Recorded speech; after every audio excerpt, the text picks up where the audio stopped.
Hello students. Foreign policy या विदेश नीति यानी कि इंटरनेशनल रिलेशन की आज की क्लास डायस्पोरा, ठीक है, से संबंधित है कि विदेश नीति के विकास में डायस्पोरा का कहाँ तक महत्व हो सकता है या है। देखिए, आप लोग जानते हैं कि भारत के जो लोग हैं वो अनेक देशों में बसे हुए हैं, और अगर हम हाल ही के कुछ घटनाक्रम को देखें तो आप लोग पाएंगे कि जो धन का प्रेषण है, जिसको इंग्लिश में रेमिटेंसेस कहते हैं, उसको भेजने के मामले में हम यानी कि भारतवासी जो बाहर रह रहे हैं वो इस मामले में भारत प्रथम स्थान पर है कि जो विदेशों से धन आता है, जो उस देश के निवासियों द्वारा जो वहां पर रहते हैं उनके द्वारा भेजा जाता है। और भारतीय मूल के ऐसे लोग जो बाहर रहते हैं वो इंडियन डायस्पोरा कहलाते हैं। अब डायस्पोरा का भारतीय अर्थव्यवस्था में एक बड़ा योगदान होता है, ठीक है। देखिए जरा, भारतीय डायस्पोरा को सरकार ने जो कैटेगरी है वो 3 कैटेगरी बनाई हुई है। मान लीजिए, एक को कहते हैं एनआरआई, ठीक है, एक को कहते हैं ओसीआई और एक को कहते हैं पीओआई, ठीक। ये नॉन रेजिडेंशियल इंडियन कहलाते हैं, ठीक है। फिर ये ओवरसीज सिटीजनशिप ऑफ इंडिया और फिर पर्सन्स ऑफ इंडियन ऑरिजिन, ठीक है। तो ये 3 कैटेगरी भारत सरकार द्वारा बनाए हुए, ठीक है। अब बहुत सारे लोग ऐसे हैं, ठीक है ना,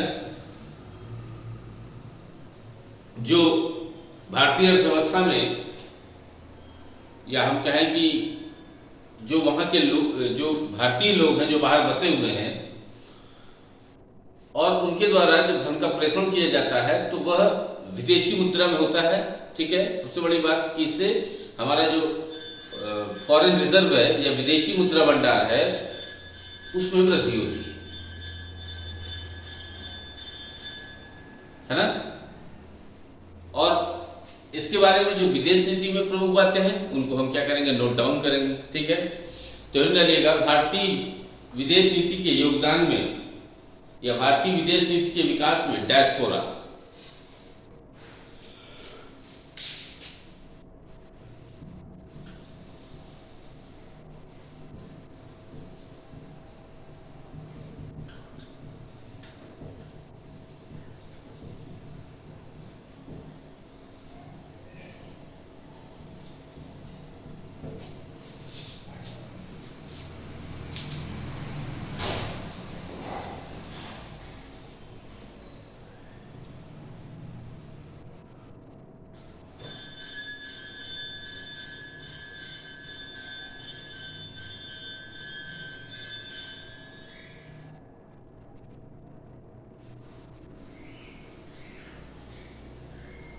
अब एक बार हम लोग क्या करते हैं, थोड़ा सा आप देख लीजिए जरा सा इनमें और इन दोनों में क्या अंतर है। लगभग एक ही कैटेगरी है मान लीजिए, ठीक है। पहले एनआरआई में लिख लीजिएगा, भारतीय नागरिक हैं और पासपोर्ट धारण करते हैं।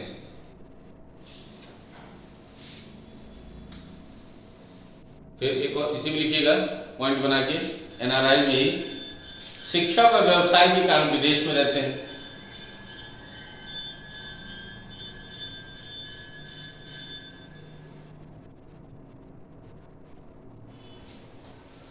इनकम टैक्स एक्ट में उल्लेख है और 183 दिनों तक विदेश में रहते हैं। उसमें लिख लीजिएगा विदेशी नागरिक, इन दोनों में एक बना के जो लिखा है इसमें विदेशी नागरिक, फिर इसी में लिखिएगा ऐसा व्यक्ति जो भारतीय रहा हो या उसके माता या पिता भारतीय नागरिक हों।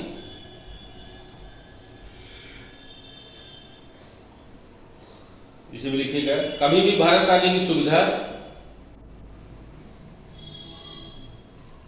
उसे अधिक दिनों तक रहने की सुविधा प्राप्त हो, मतदान नहीं कर सकता और संवैधानिक पद पर आसीन नहीं हो सकता।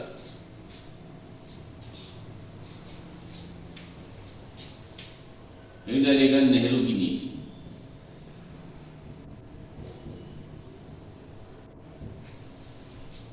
देखिए नेहरू ने डायस्पोरा के प्रति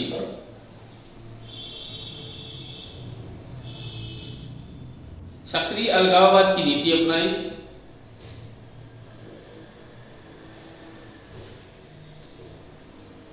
उनके अनुसार जो भारतीय विदेशों में चले गए हैं उन्हें सरकार के प्रति अपनी निष्ठा रखनी चाहिए।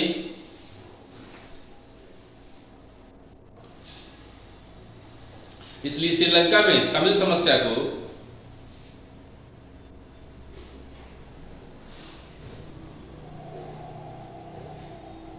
श्रीलंका की घरेलू समस्या बताते हुए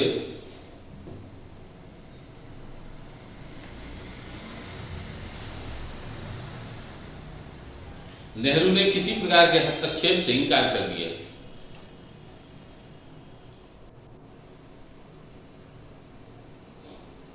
नेक्स्ट इंदिरा गांधी जी के लिखिएगा, इंदिरा गांधी लिखिएगा इनके द्वारा डायस्पोरा के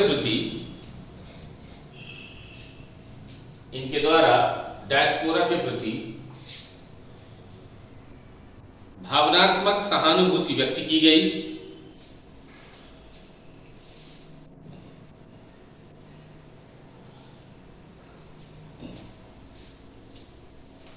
लेकिन उन्हें भारत से जोड़ने के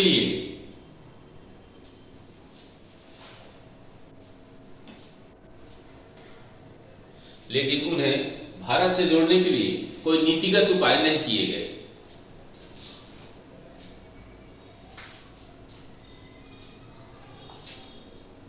इंदिरा गांधी ने डायस्पोरा को विदेशों में रहने वाले भारतीय दूत के रूप में चिन्हित किया।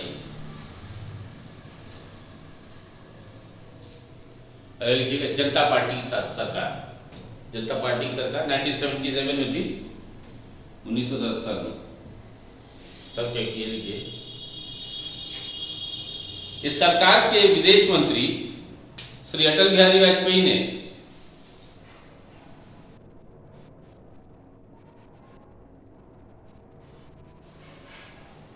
डायस्पोरा को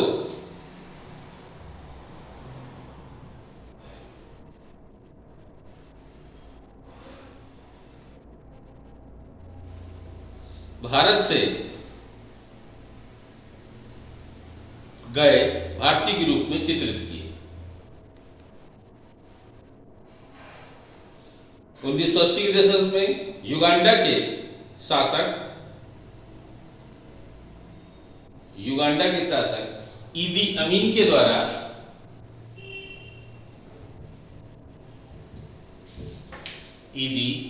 द्वारा युगांडा में रहने वाले भारतीय मूल के लोगों के विरुद्ध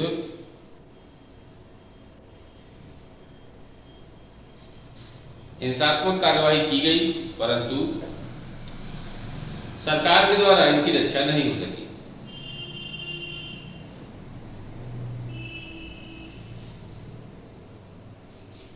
अगला नेक्स्ट हेडिंग उदारीकरण के युग में डायस्पोरा के प्रति नीति। उदारीकरण के युग में डायस्पोरा के प्रति नीति 1991 में उदारीकरण हुआ था आर्थिक, ठीक है ना। उसके बाद देखिए जरा क्या नीति रही। देखिए उदारीकरण के दौर में भारतीय अर्थव्यवस्था के समक्ष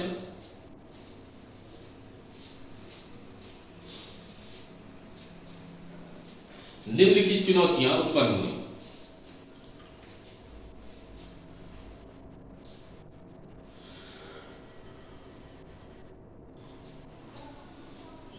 नंबर 1, भुगतान संतुलन का संकट।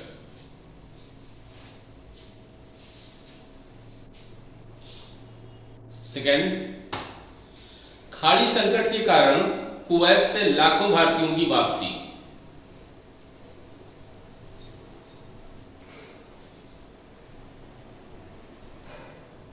तीसरा, उदारीकरण के द्वारा भारत में प्रत्यक्ष विदेशी निवेश को बढ़ावा देने की नीति।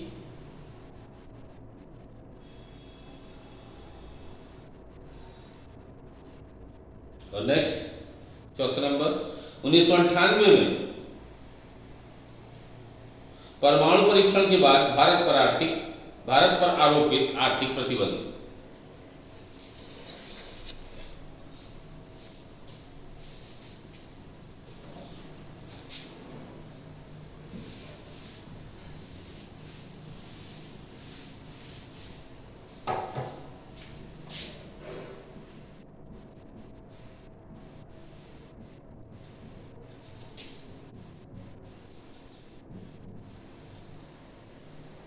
देखिए जरा, जब 1991 का आर्थिक उदारीकरण होता है तो भारत के सामने बहुत सारी समस्या उत्पन्न हुई।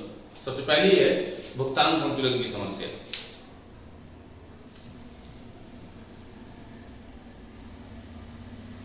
जब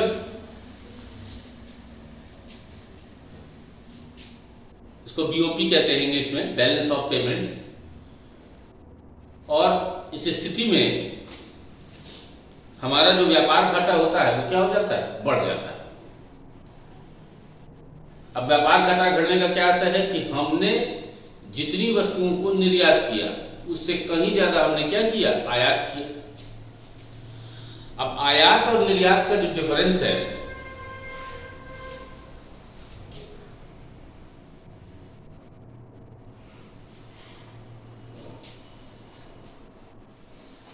वो कैसे पूरा हो, क्योंकि जब आपने वस्तुएं आयात की तो पैसा दिया होगा, खर्च किया होगा, और जब निर्यात किया होगा तो पैसा मिला होगा, कमाया होगा।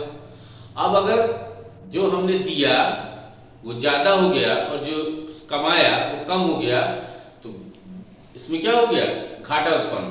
ठीक है, तो अब उस समय ये बहुत बड़ी समस्या थी। ठीक है, और आप जानते हैं कि अगर इकोनॉमी को डेवलप करना है तो उसके लिए पूंजी की आवश्यकता होती है, और भारत के जो रास्ते थे भिन्न भिन्न भारतीय अर्थव्यवस्था को वर्ल्ड इकोनॉमी से जोड़ने का जो कवायद शुरू हुई वह परिणति उसकी 1991 की आर्थिक नीति के रूप में हुई। इसके द्वारा भारत के रास्ते वैश्विक निवेश के लिए खोल दिए गए। अब अगर निवेश पाना था तो उसके लिए इंफ्रास्ट्रक्चर डेवलप करना पड़ेगा, सीधी सी बात है। और अगर इंफ्रास्ट्रक्चर डेवलप नहीं होगा तो निवेश कोई कैसे करेगा, उसके लिए उसको जो बेस होना चाहिए वो भी तो बना होना चाहिए, नहीं तो आगे की कार्यवाही कैसे होगी। तो उसके लिए पूंजी चाहिए। ठीक है, और पूंजी की भारत में अत्यंत क्या थी, कमी थी। ठीक है, दूसरा जो था, आप लोग जानते हैं इराक ने कुवैत पर आक्रमण किया हुआ था। ठीक है, और उसके कारण जो है जो कुवैत में रहने वाले जो लोग थे या भारतीय थे उनको वहां से क्या होना पड़ा, निकलना पड़ा, क्योंकि वहां पर कब्जा कर लिया उसने। ठीक है, तो समस्या खड़ी हो गई। तीसरी समस्या थी एफडीआई को लगातार बढ़ावा देने की नीति। ठीक है, और चौथी जो समस्या थी, परमाणु परीक्षण हुआ था 1998 में। ठीक है, और फिर अमेरिका ने और भी कई देशों ने भारत पर क्या लगाए, आर्थिक प्रतिबंध लगाए। यानी प्रतिबंधों के परिणाम स्वरूप जो माहौल क्रिएट होना चाहिए था उस माहौल में गिरावट आई। ठीक है, और जो अंतर्राष्ट्रीय बाजार था उसमें कुछ फ्लक्चुएशन लगातार बना रहा, क्योंकि भारत के ऊपर बहुत सारे आर्थिक प्रतिबंध लगा दिए गए। ठीक है, तो इस तरह से जो समस्याएं आई उदारीकरण के दौर में डायस्पोरा के प्रति नीति को विकसित करने, लिखिएगा पैराग्राफ चेंज करके।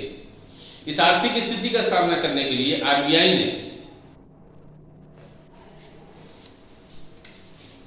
ने रिसर्जेंट बॉन्ड रिसर्जेंट बॉन्ड जारी किया, जिसमें विदेशों में रहने वाले भारतीयों ने बड़ी मात्रा में निवेश किया।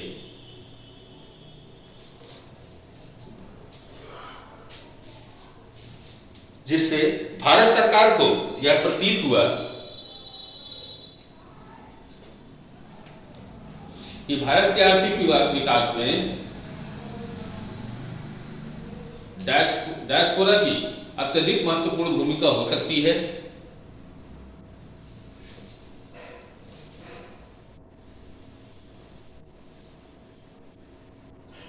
उन्नीस सौ 98 के वाजपेयी सरकार द्वारा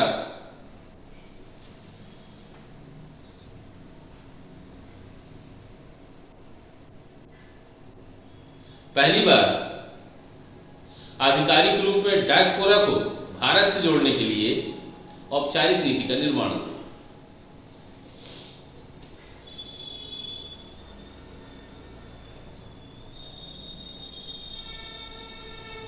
वर्तमान में मोदी सरकार द्वारा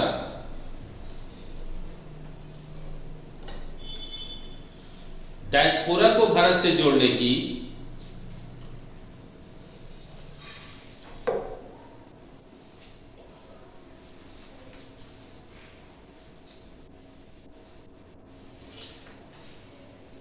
अत्यधिक सक्रिय पहल की गई है।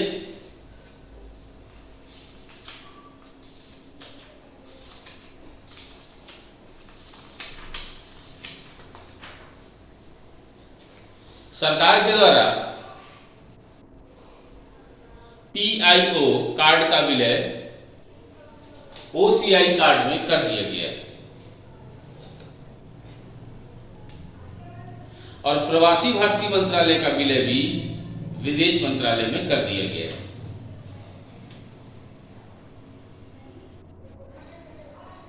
प्रवासी भारतीय सम्मेलन, अगला पॉइंट है इसी में, प्रवासी भारतीय सम्मेलन अब 2 वर्षों में एक बार आयोजित होने लगा है,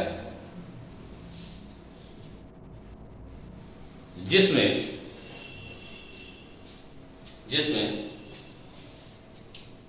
विभिन्न देशों के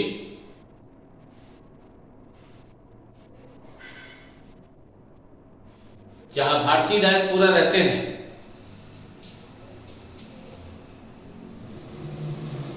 और जहां भारतीय मूल के डायस्पोरा शासन में है, उन्हें यहां आमंत्रित किया जाता है।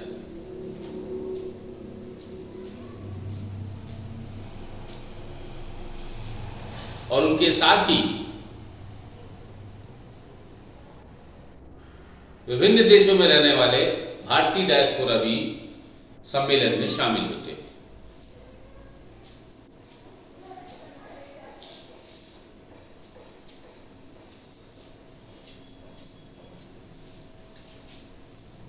लिखिएगा नेक्स्ट पॉइंट इसी में, कैबिनेट द्वारा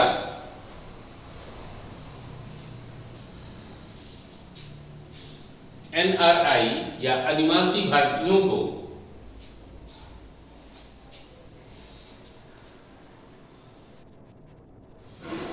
प्रॉक्सी वोटिंग करने की घोषणा कर दी गई है,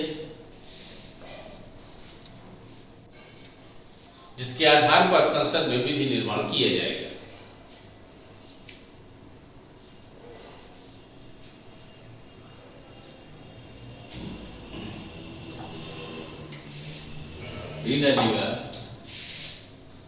डायस्पोरा की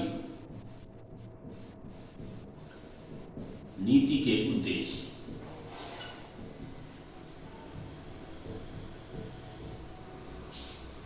डायस्पोरा की नीति के उद्देश्य, फर्स्ट नंबर आर्थिक,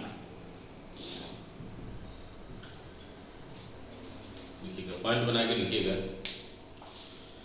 वर्तमान में मेक इन इंडिया कार्यक्रम को सफल बनाने के लिए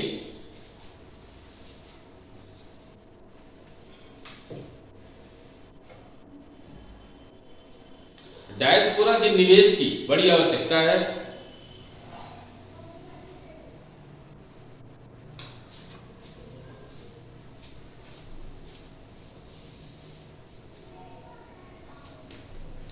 अनिवासियों द्वारा धन के संप्रेषण इंग्लिश में रेमिटांसेस,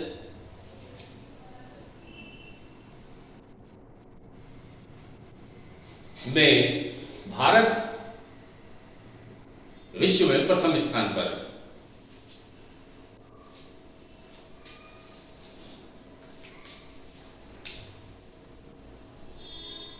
और विश्व बैंक के अनुसार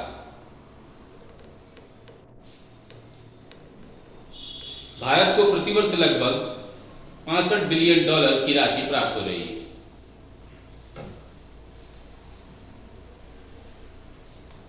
इसके अतिरिक्त भारतीय मूल के लोगों द्वारा भारत में अनेक विश्व स्तरीय हॉस्पिटल जैसे वेदांता, हैदराबाद में बिजनेस स्कूल डायस्पोरा के द्वारा स्थापित किया गया। नेक्स्ट पॉइंट, इसके अतिरिक्त डायस्पोरा के द्वारा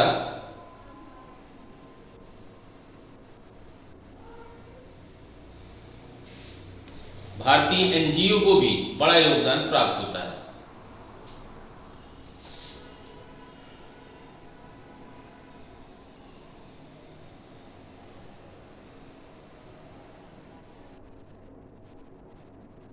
इसके अतिरिक्त और देखिए, और भारतीय डायस्पोरा ने विदेशी अर्थव्यवस्था के निर्माण में सकारात्मक योगदान दिया है।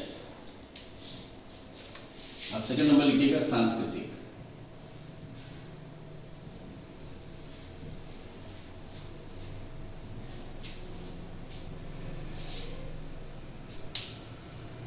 देखिएगा, डायस्पोरा विदेशों में रहने वाले भारत के दूत हैं।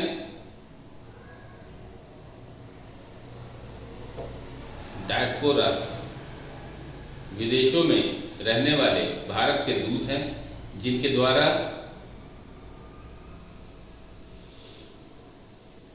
न केवल विदेशों में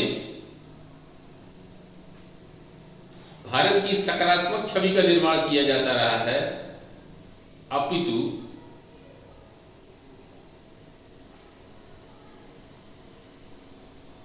ये भारतीय संस्कृति का भी प्रचार करते हैं।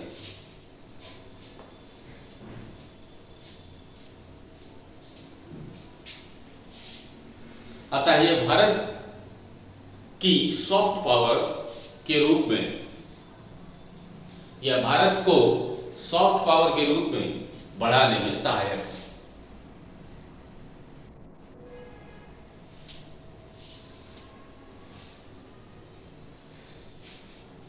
देखिए, मैंने आपको एक दिन बताया था कि दुनिया में अगर आप बड़े बड़े देशों की ओर निगाह डालेंगे तो अधिकांश देश जो अपने आप को फोल्ड किए हुए हैं वो हार्ड पावर में फोल्ड किए हुए,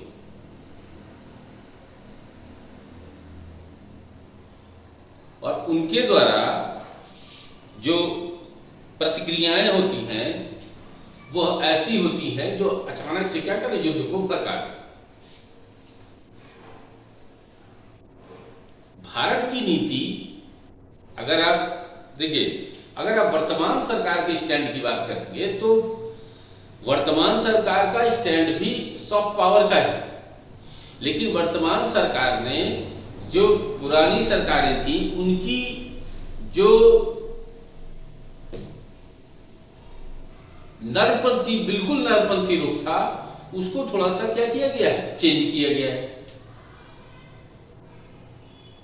और उसकी आवश्यकता भी बहुत ज्यादा थी। जिस तरह का अंतर्राष्ट्रीय घटनाक्रम बन रहा था उसके हिसाब से, जो देखिए, जब तक आपके पास पावर नहीं होगी या आप पावरफुल नहीं होंगे किसी भी देश के लिए है, तब तक जो ऐसे देश है जिनको कुछ कभी बोलना भी नहीं चाहिए था वो भी क्या करने लगते हैं, परेशान करने लगते हैं। और भारत की जो नीति है वो पड़ोसियों के प्रति हमेशा से बड़े भाई की रही। मैंने आपको बताया है। लेकिन कुछ समस्याओं के कारण जो भारतीय पड़ोसी हैं वो भारत से थोड़ा सा इधर उधर होते रहते हैं संबंधों को लेकर के।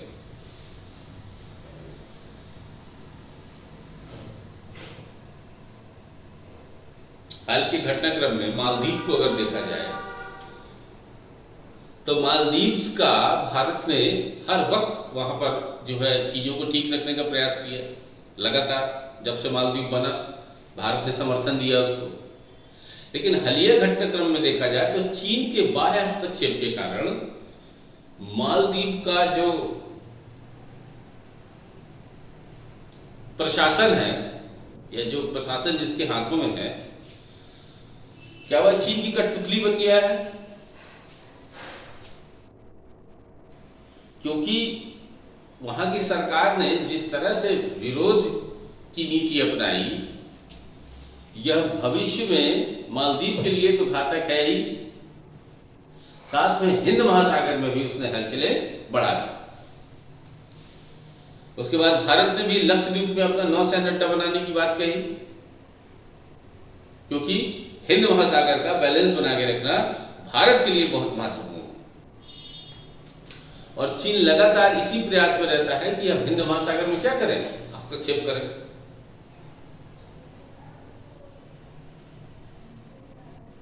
तो वो अपने प्रयास करता है और सरकार भारतीय अपना प्रयास करती, जो आवश्यक भी है वो। और इसलिए जो बायलैटरल रिलेशन है वो अनेक देशों के साथ भारत के बेहतर स्थिति।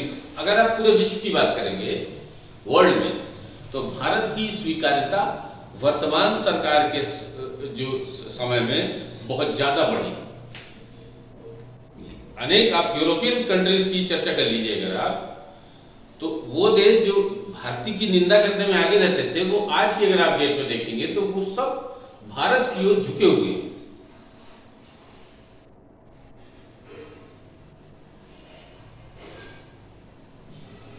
अब अगर विश्व के दूसरे ध्रुव की बात करें तो चीन और रूस लगातार अपने संबंधों को बेहतर कर रहे हैं।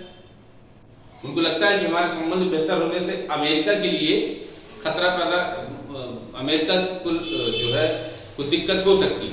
तो दिक्कत हो क्या सकती है ही।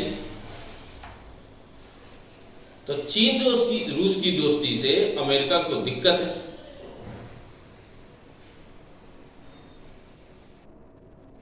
अमेरिका सोचता है, देखिए रूस इंटरनेशनली अगर इकोनॉमी की बात करेंगे तो रूस बहुत पीछे है, अमेरिका बहुत आगे इकोनॉमी अर्थव्यवस्था के स्तर पर, और चीन भी अभी अमेरिका से बहुत पीछे है। लेकिन जो प्रतिस्पर्धा जिस हिसाब से प्रगति चल रही है, उससे अंदाजा लगा रहे हैं कि चीन की अर्थव्यवस्था लगातार बढ़ती जा रही है और अमेरिका को कम्पीट करने में जो है लगी हुई है। और रूस उसका प्रतिद्वंदी ना होकर अब वो बदलने लगा है किसमें, चीन में। और इस गुट में उनका एक और सहयोगी उत्तर कोरिया, जो तथाकथित चीन समर्थन के कारण हमेशा विश्व राजनीति में हलचल पैदा किए रहता है। और एक और देश है, ये तो तिकड़ी हो गई, अब एक और देश है जो अगर इसमें शामिल हो जाए तो पूरे एशिया की राजनीति में हलचल हो सकती है, जिसका नाम है ईरान। आप लोग को पता है कि ईरान और अमेरिका का संबंध ठीक नहीं है, और अमेरिका की जो सैन्य नीति है उससे ईरान के जो संगठन है या ईरान की जो प्रशासन है या लोग हैं वो बहुत खफा है।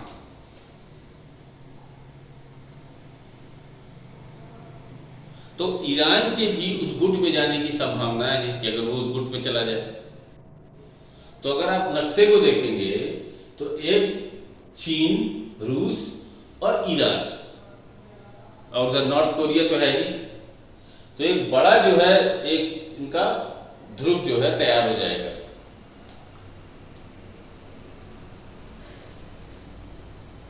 और मैंने आपको एक दिन बताया था कि जो यूनाइटेड नेशंस है उसको विश्व में शांति व्यवस्था की बहाली के लिए स्थापित किया गया था और विभिन्न देशों के मध्य आपसी समझौतों को प्रगाढ़ करने के लिए।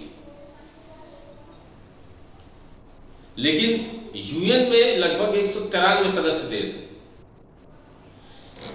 लेकिन अब अधिकांश देश, आपने देखा होगा कि वर्तमान परिदृश्य में जो भिन्न भिन्न देश हैं उनके नेटो की ओर जाने की जो वो हैं संभावनाएं हैं वो बढ़ रही हैं, क्योंकि अधिकांश यूरोपीय देश नेटो में शामिल हो चुके हैं और कुछ शामिल होना चाहते हैं। रूस यूक्रेन विवाद का बहुत बड़ा कारण यूक्रेन का नेटो में शामिल होने की जिद भी है, कहीं ना कहीं जरूर।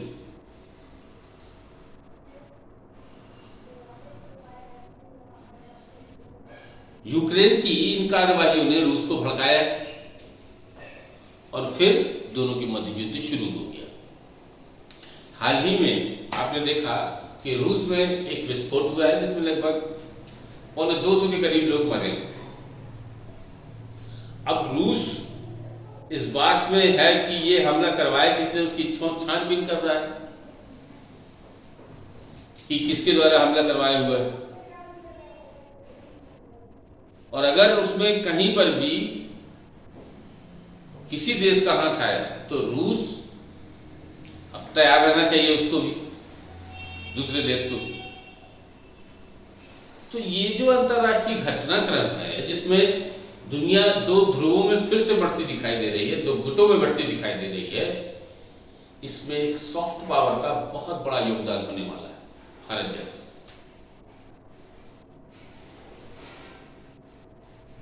क्योंकि भारत का हमेशा से जो स्टैंड रहा है, अगर आप आजादी की बात से ही लगातार देख ले तो किसी गुट में शामिल होने का नहीं रहा है।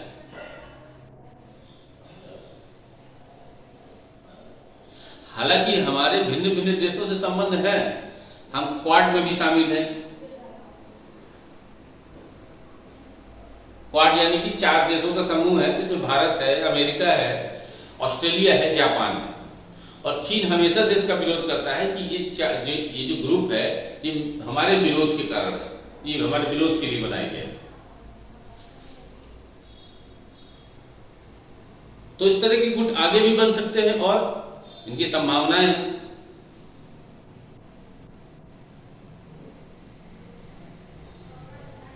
तो अब जो ये राजनीति है वैश्विक, इसमें सॉफ्ट पावर का योगदान बहुत बड़ा होने वाला है, क्योंकि जो सॉफ्ट पावर है वह इन मुद्दों को डील करने में, देखिए भारत के साथ जो जिन परिस्थितियों में भारत आगे बढ़ा है, भारत का एक लंबा अनुभव रहा है और पड़ोसी भी ऐसे मिले जिन्होंने लगातार समस्याएं खड़ी की, फिर भी उन पड़ोसियों के साथ जो है आगे का जो व्यवहारिकता में अगर उस पक्ष को देखा जाए कि भारत के द्वारा झगड़े की शुरुआत कभी नहीं की और बातचीत के द्वारा भी भारत द्वारा बहुत बार मुद्दे को हल करने की लगातार कोशिश की गई।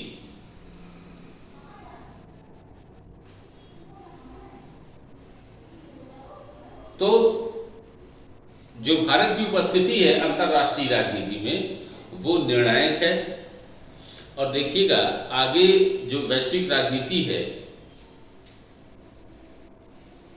वह वर्तमान नेतृत्व में बहुत ज्यादा प्रभावशाली होने वाली है।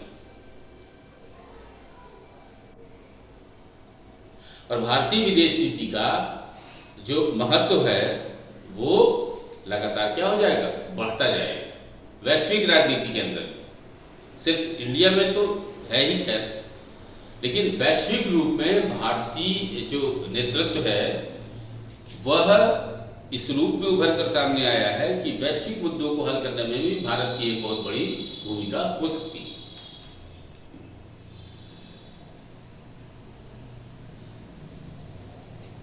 अभी हम इस पर चर्चा करेंगे कि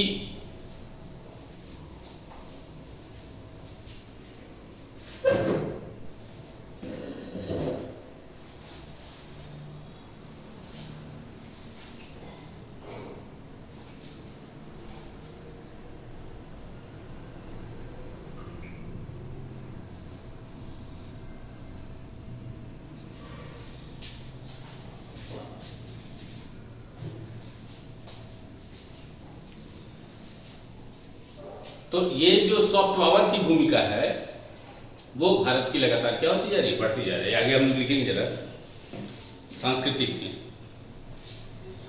डायस्पोरा विदेशों में रहने वाले,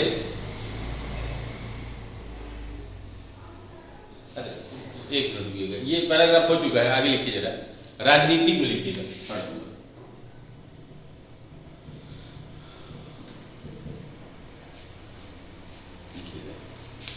वर्तमान में अमेरिका व कनाडा में भारतीय मूल के व्यक्ति प्रभावी दबाव समूह के रूप में कार्य कर रहे हैं। वर्तमान में भारत अमेरिका के बीच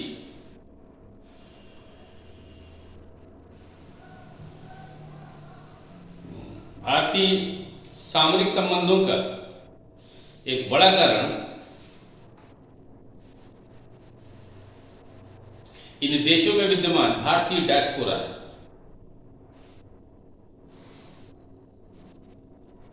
यद्यपि यह उल्लेखनीय है कि पश्चिम एशिया में निवास करने वाले डायस्पोरा को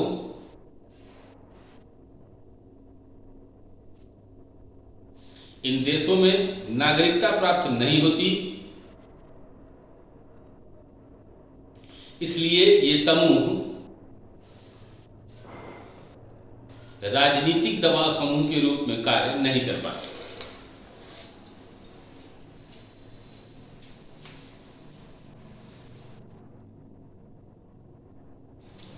देखिए, दुनिया में कुछ देश हैं जहां पर भारत के लोग या जो भारतीय मूल के लोग हैं वह वहां पर शासनकर्ता की भूमिका में है, या वहां पर पूरी तरह से भारतीय आबादी पाई जाती है। जैसे मान लीजिए अगर भारत के थोड़ी दूर पर बात करें तो मॉरिशस है,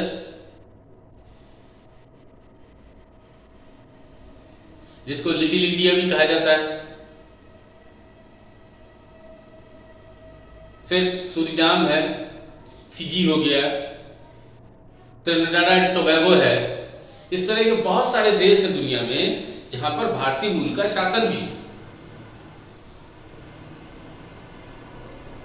और अगर अमेरिका, कनाडा, ब्रिटेन, फ्रांस, इन देशों की अगर चर्चा की जाए, हालांकि कनाडा सरकार से लगातार हमारे संबंध खराब हुए थे क्योंकि कनाडा ने कुछ ऐसी चीजों को बढ़ावा दिया जो हमारी संप्रभुता के खिलाफ था।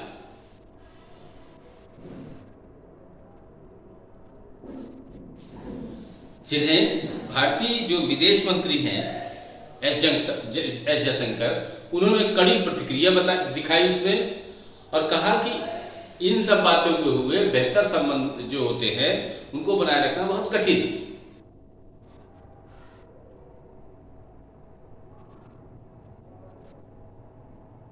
और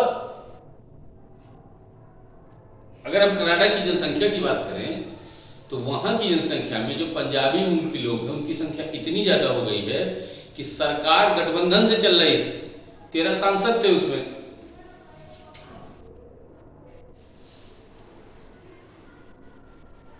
भारतीय मूल के लोग उसमें, और बाकायदे कैबिनेट में मिनिस्टर भी रहे। अमेरिका में भी भारतीय मूल के बहुत सारे लोग हैं। आप लोग जानते हैं कि जब ट्रंप प्रशासन था वहां पर अमेरिका में, उस समय मोदी जी वहां एक सम्मेलन में भाग लेने के लिए गए हुए थे। तो आपने देखा होगा कि कितना ज्यादा भारतीय लोगों का जो हुजूम था वो वहां पर इकट्ठा था। और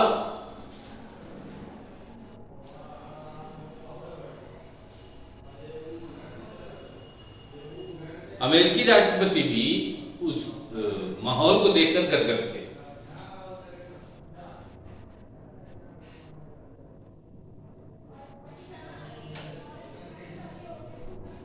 तो जो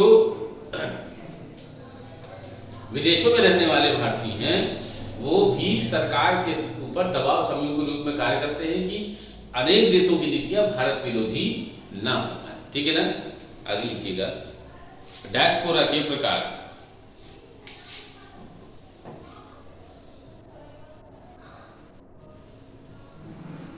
डायस्पोरा के प्रकार। Number 1 old diaspora.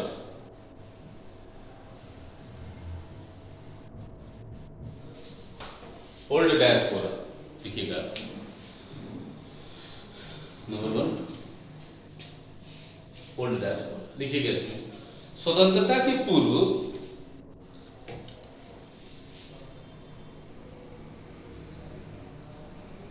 भारत से अन्य देशों में जाने वाले डायस्पोरा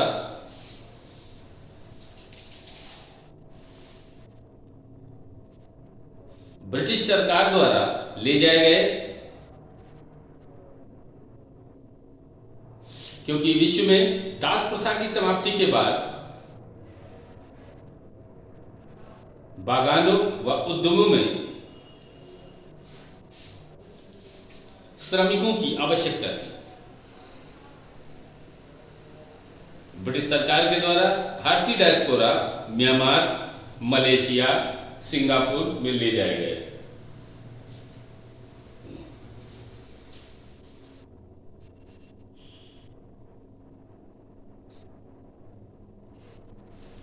अगला पॉइंट लिखिएगा इसी में। सिंगापुर में भारतीय मूल के व्यक्ति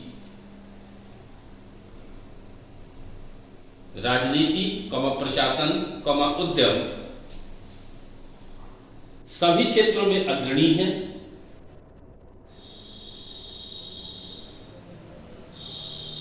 इसके अलावा मलेशिया में भारतीयों की संख्या कुल आबादी का 7% है, 7।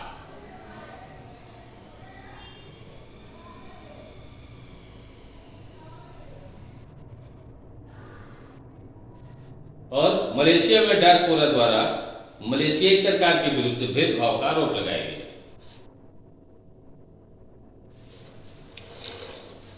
बीच में बहुत एक फेमस ग्रुप था गिरमिटिया।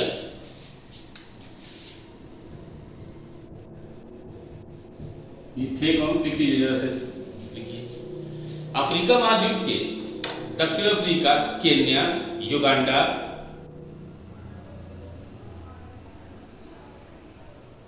मॉरिशस में डायस्पोरा गिरमिटिया मजदूर के रूप में पहुंचे।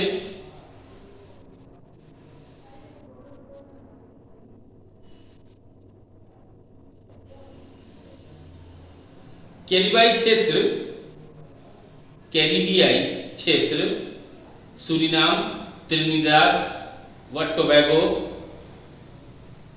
तथा फिजी में भी भारतीय मूल के लोगों की बड़ी संख्या है। मॉरिशस को छोटा भारत कहा जाता है, जिसमें लिटिल इंडिया लगभग 70% संख्या भारतीयों की।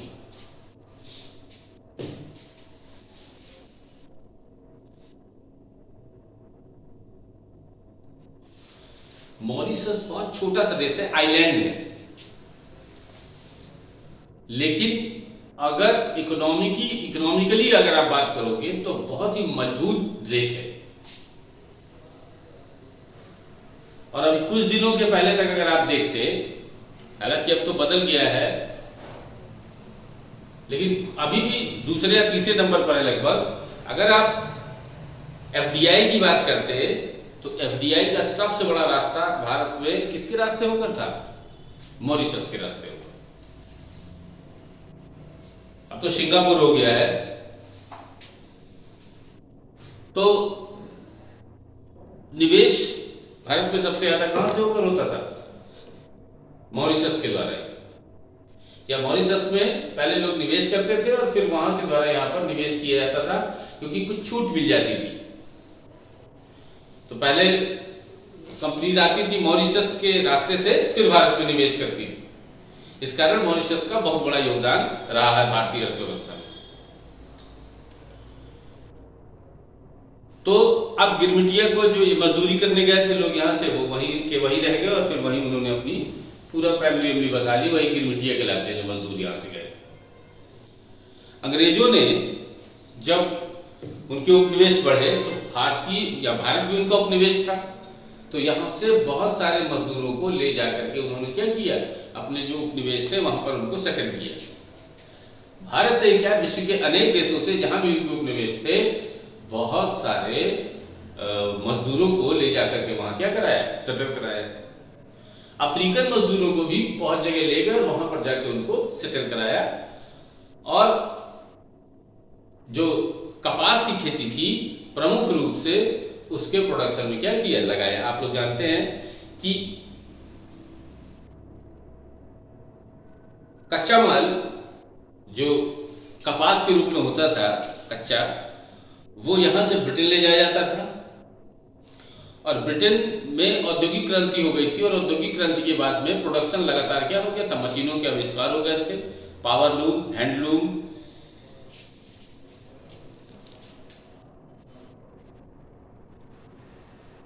तो इनके आविष्कार के कारण जो कपड़ा बनाने में क्या हो गई थी, बहुत आसानी होने लगी थी। तो जब मशीनों के द्वारा कपड़ा बनने लगा तो जल्दी बनने लगा। अब उसके लिए चाहिए कच्चा माल, जितना ज्यादा कच्चा माल उतना प्रोडक्शन। तो अब उसके लिए मजदूर चाहिए थे कि जो कपास की खेती को क्या करें, उगाएं और उसको बड़ा करें। तो अंग्रेजों ने इस तरह का प्रक्रम क्या किया, अपनाया, और इसके कारण विश्व के विभिन्न देशों में अनेक मजदूरों को क्या किया, काम पर लगाया। आगे लिखिएगा जरा। वर्तमान में दक्षिण अफ्रीका में अतुल गुप्ता एंड ब्रदर्स दक्षिण अफ्रीका का सबसे बड़ा व्यावसायिक समूह है। युगांडा व केन्या में समूचे व्यवसाय पर भारतीय मूल के लोगों ब्रैकेट में गुजराती मारवाड़ी का अधिकार है। नेक्स्ट पॉइंट, अफ्रीका में मजदूर के रूप में ले जाने वाले लोगों की राजनीतिक हैसियत बढ़ गई है।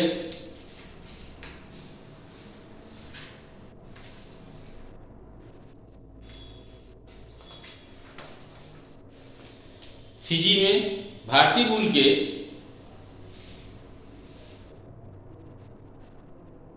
प्रधानमंत्री महेंद्र चौधरी रहे हैं,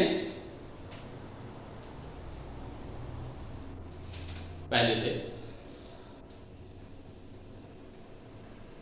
फिजी में भारतीय आबादी लगभग 40% है।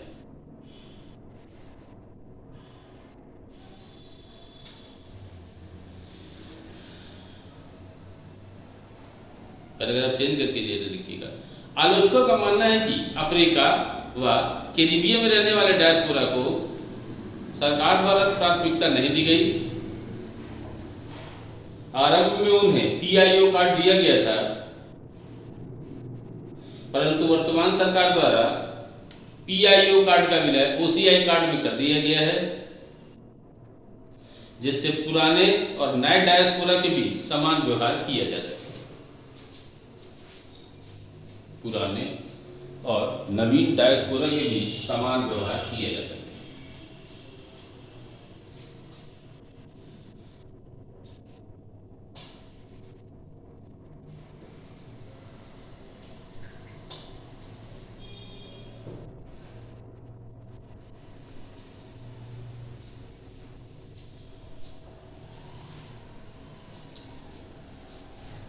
नेक्स्ट लिखिएगा आगे, नवीन डायस्पोरा।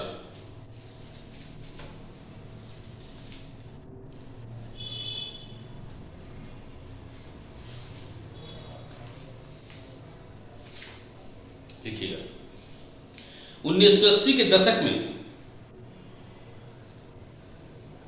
अमेरिका ने प्रशिक्षित श्रमिकों को आकर्षित करने के लिए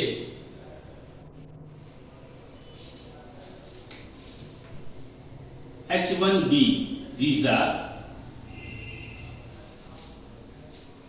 जारी किया, जिसका लाभ उठाकर भारत के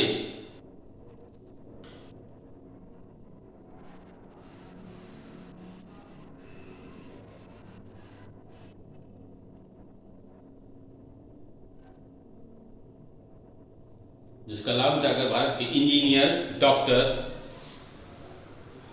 व वैज्ञानिक बेहतर रोजगार की तलाश में अमेरिका गए और इसी के साथ कनाडा, ऑस्ट्रेलिया व यूरोप में भारतीय मूल के लोगों का प्रवेश हुआ।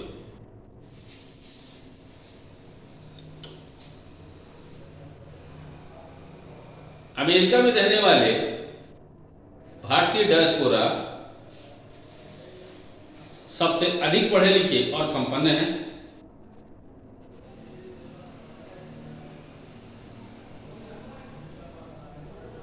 सत्या नडेला, सुंदर पिचाई, इंदिरा नूई, स्वर्गीय अमर्त्य सेन, निक्की हेली, कमला हैरिस,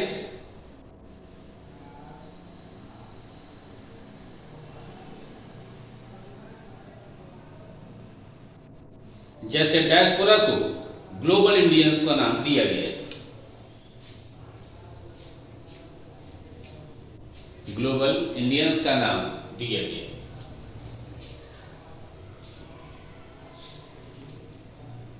अगला पॉइंट लिखिएगा। 1998 में भारत सरकार द्वारा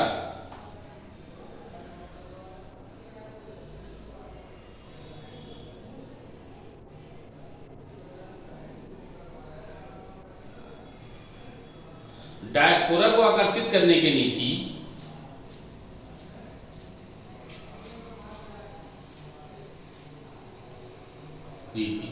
नए डायस्पोरा की संपन्नता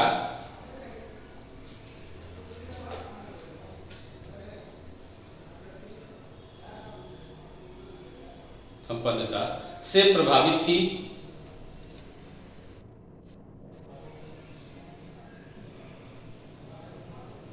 वर्तमान में लगभग 60 लाख भारतीय मूल के लोगों का वहां निवास है, जिन्होंने अमेरिकी पुनर्निर्माण में योगदान दिया है। सिलिकॉन वैली में भारतीय इंजीनियर्स का दबदबा माना जाता है।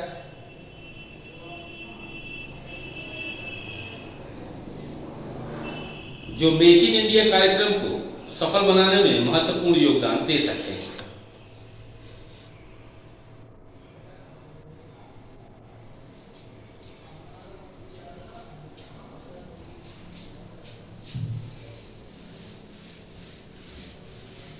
आप लोग जानते हैं अमेरिका का जो कैलिफोर्निया है, सैन फ्रांसिस्को के पास, वहां पर सिलिकॉन वैली, और आप लोग जानते हैं कि पूरी दुनिया में आईसी चिप्स के निर्माण के लिए वो जगह प्रसिद्ध है। आईसी का मतलब होता है इंटीग्रेटेड सर्किट, ठीक है। और इसी की तर्ज पर भारत में बेंगलुरु में भी इस उद्योग का विकास है, इसलिए बेंगलुरु को भारत का सिलिकॉन वैली कहा जाता है। तो कह रहा है कि वहां पर बहुत सारे जो सिलिकॉन वैली है, वहां पर भारत के बहुत सारे इंजीनियर हैं, ठीक है। मैंने अगर आपको याद हो या बताया है कि नहीं बताया तो बता देता हूं कि दुनिया में अगर भारतीयों के लिए देखा जाएगा तो 2 चीजें बड़ी महत्वपूर्ण हैं। एक तो आप जानते हैं मेक इन इंडिया,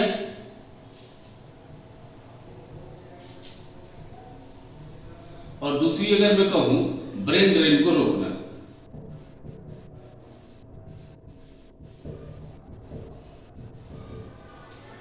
देखिए, ये जो सरकार की मेक इन इंडिया पहल है, ये बड़ी महत्वाकांक्षी पहल है, और इस बात को लेकर के मन में कोई दो राय नहीं है कि मेक इन इंडिया भविष्य में भारत को एक अंतरराष्ट्रीय हब के रूप में मैन्युफैक्चरिंग गुड्स के अगर स्थापित करेगी तो इसमें कोई अतिशयोक्ति नहीं। हाल ही में भारत में आईसी चिप्स निर्माण की 3 इकाइयां क्या की गई, शुरू की गई। आप अगर देखेंगे पूरी दुनिया में कि जो सेमीकंडक्टर तत्व होते हैं, इन्हीं के द्वारा दुनिया में आईसी चिप्स का निर्माण होता है। सेमीकंडक्टर, जिसको अर्धचालक आप कहते हैं, इनमें सिलिकॉन है, जिसमें जर्मेनियम है,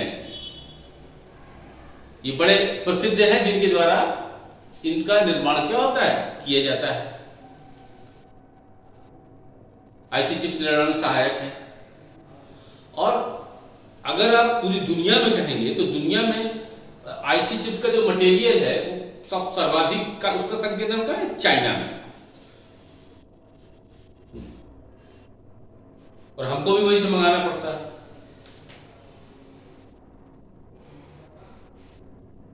तो चीन को जो है बहुत ज्यादा फायदा है इससे, क्योंकि बहुत ढेर सारा निर्यात करता है।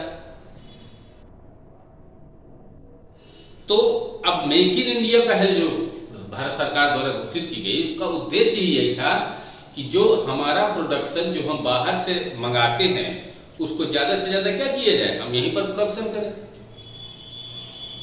यहीं पर प्रोडक्शन करने का लाभ यह है कि हमको बाहर से फिर उसको क्या करना पड़ेगा, नहीं मंगाना पड़ेगा।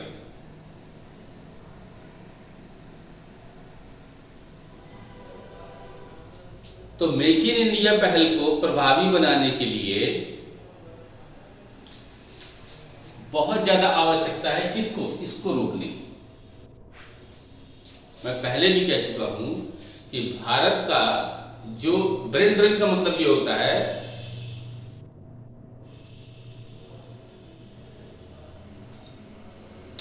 कि यहां के जो पढ़े लिखे लोग हैं, जैसे डॉक्टर्स हैं, इंजीनियर्स हैं और किसी कार्य में लिप्त लोग हैं, वो लोग अधिक पैसों के चाह में, बेहतर जीवन के खोज में वो लोग भारत से क्या होते हैं, बाहर निकल जाते हैं। नासा में इतना भारतीय वैज्ञानिक काम करता है कि अगर उन सबको अगर भारत बुला लिया जाए तो मुझे लगता है नासा का काम अधूरा रह जाएगा।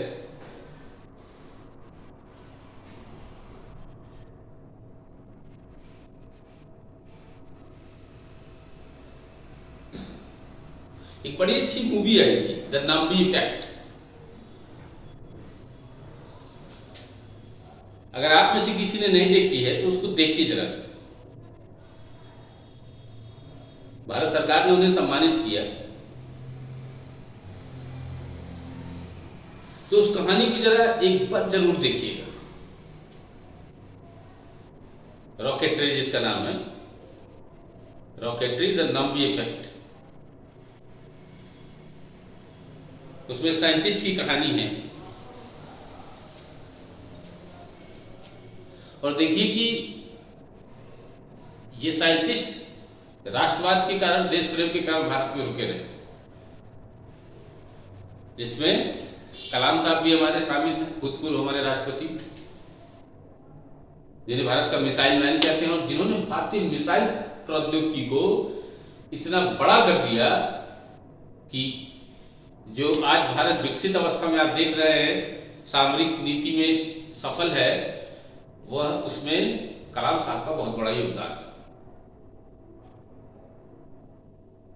तो अगर इसको जो अगर हमसे 50% भी अगर सफल हो जाए, मैं कहता हूं 100% ना हो पाए 50% भी अगर हो जाए, तो भारतीय अर्थव्यवस्था के लिए इनका एक बहुत बड़ा योगदान है।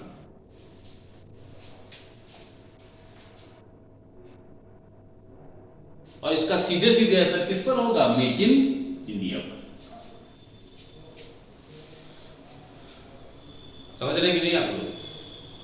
ठीक है।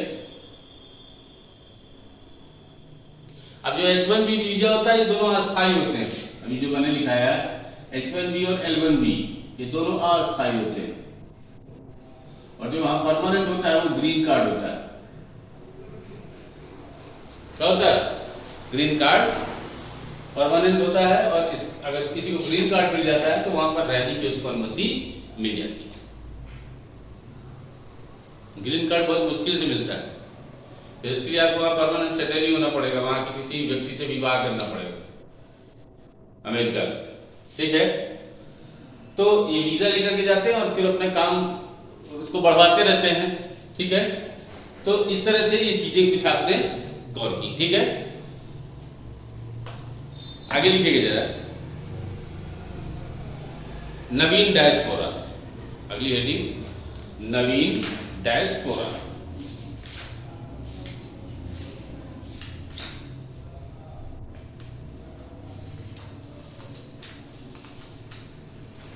देखिएगा 1980 के दशक में, अरे ये हो गया है भाई,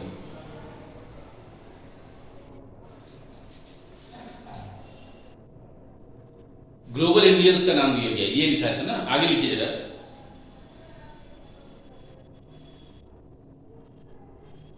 वर्तमान में लगभग 60 लाख भारतीय मूल के लोगों का अमेरिका में,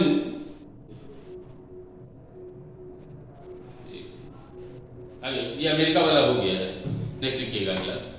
यूरोप के इंग्लैंड में लगभग 10 लाख भारतीय मूल के लोग हैं।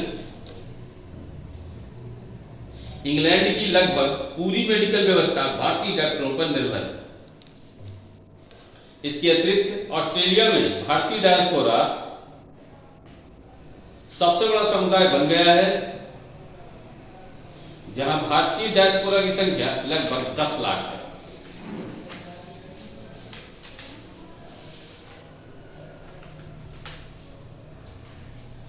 थर्ड नंबर लिखिएगा, पश्चिम एशिया में जाने वाले डायस्पोरा।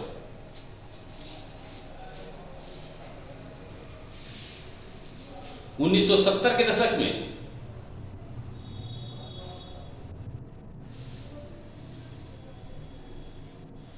पश्चिमी एशियाई देशों ने अर्थव्यवस्था को विविधतावादी बनाने के लिए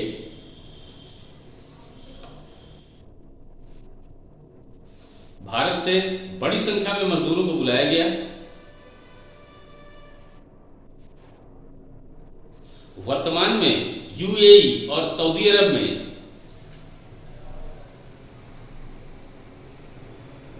तीस लाख से ज्यादा भारतीय हैं।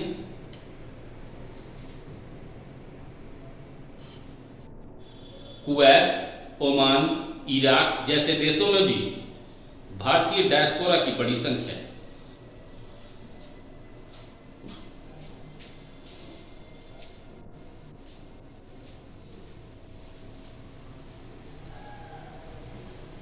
नेक्स्ट पॉइंट में बना के लिखिएगा, बहरीन में भारतीय मूल के लोग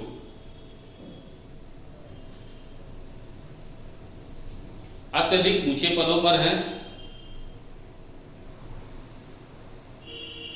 वर्तमान में पश्चिमी एशिया में लगभग 60 लाख भारतीय मूल के लोगों का निवास है।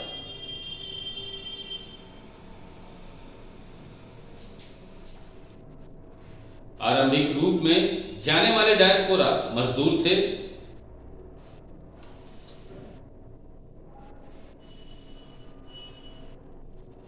लेकिन वर्तमान में इंजीनियर, डॉक्टर, प्रबंधक व व्यवसायी भी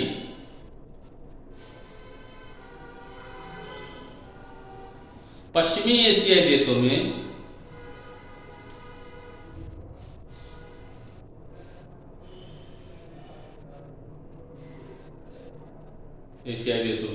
बड़ी संख्या में निवास कर रहे हैं।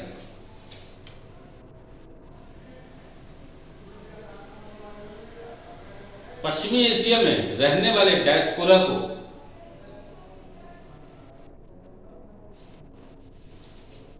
पश्चिमी एशियाई देशों के पुनर्निर्माण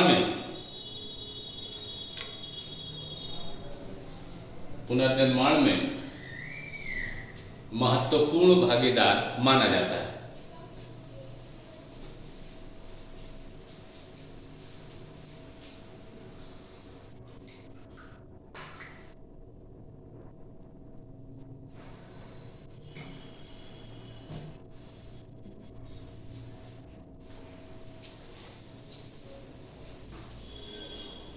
ठीक है, मतलब कि जो पश्चिमी एशिया है, आप लोग जानते हैं पश्चिम एशिया में अगर देखा जाए तो अधिकांशतः खाड़ी देश है।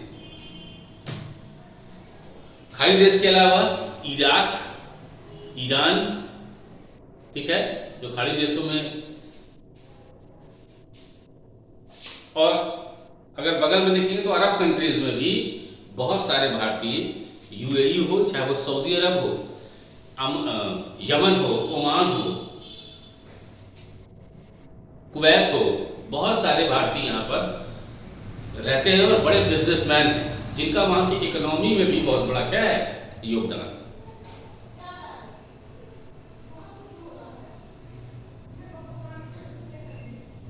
और अगर मैंने जैसा कि आपको बताया कि अगर भारतीय अर्थव्यवस्था में आप इनका स्थान देखते हैं तो हमेशा भारतीय अर्थव्यवस्था के लिए इनका एक महत्व क्या हो जाता है, बहुत बड़ा हो जाता है। जैसा कि जो विदेशी मुद्रा भंडार की अगर बात करें तो इनके धन के प्रेषण के मामले में मैंने आपको जैसा बताया कि भारत विश्व में फर्स्ट नंबर पर है और धन प्रेषण में लगातार जो दूसरे जो भारतीय हैं जो अन्य देशों में निवास कर रहे हैं उनका एक बहुत बड़ा हिस्सा भारत में आता है।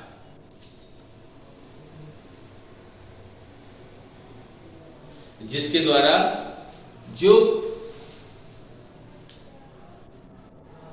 धन का प्रेषण, इंग्लिश में उसको रेमिटेंसेस जैसा कि मैंने कहा कहते हैं, तो धन का प्रेषण वो यहां करते हैं, इसका धन का प्रेषण यहां पे यूटिलाइज होता है।